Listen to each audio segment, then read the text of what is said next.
Assalamualaikum and good day to everyone. So today I would like to present one of the tests that had been done during Mechanical Engineering Laboratory 1.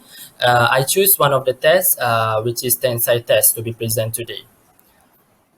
So first of all, I would like to introduce myself. My name is MUAZ bin Muhammad NOOR with matrix number 206542.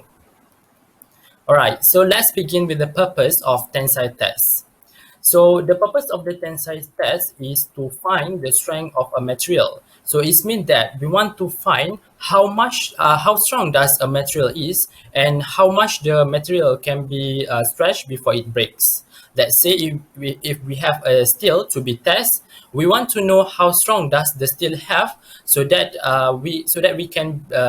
it can be used with a respective purpose in the applications like in the construction. So if we choose the right material with the right properties, so if we can avoid failure once the material been used with in the applications. So from the tensile test, we can find the properties of material like Young modulus, ultimate tensile strength, engineering stress and strain, fracture, ductility, Poisson ratio, and many more. Alright, so let's just continue with the result. So this is the three stress strain graph that we get.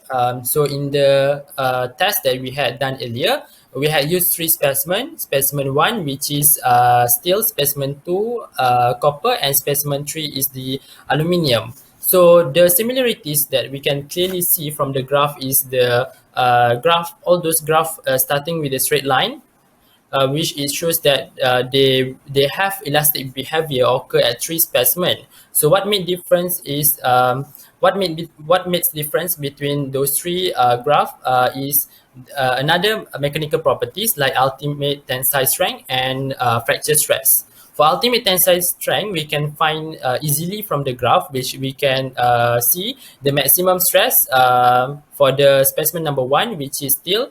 It shows that specimen number 1 has highest ultimate tensile strength compared to other two specimens.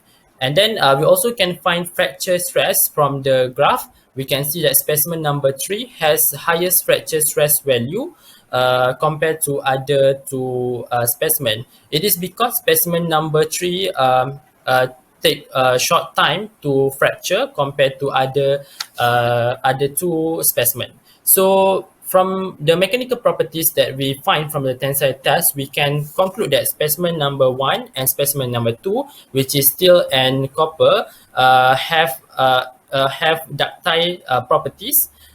So it is because we can see from the graph, which is specimen number 1 and specimen number 2 has larger necking region, although the ultimate tensile strength have reached. Why for specimen number 3, which is aluminium, there will be no yielding before fracture and no strain hardening occur before fracture. So we can conclude that specimen number 3 is a brittle, while specimen number 1 and 2 is a ductile material. Alright, we have reached the final part of this presentation, which is the application related to the work of tensile test.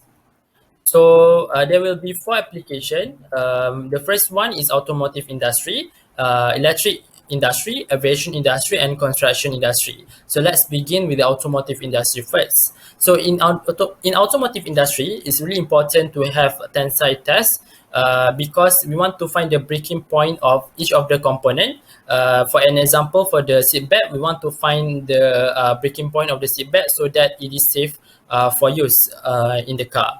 So the next one is the construction industry. In construction industry, we want to find the right material that can be used with the purpose so that it won't face failure once it's been used.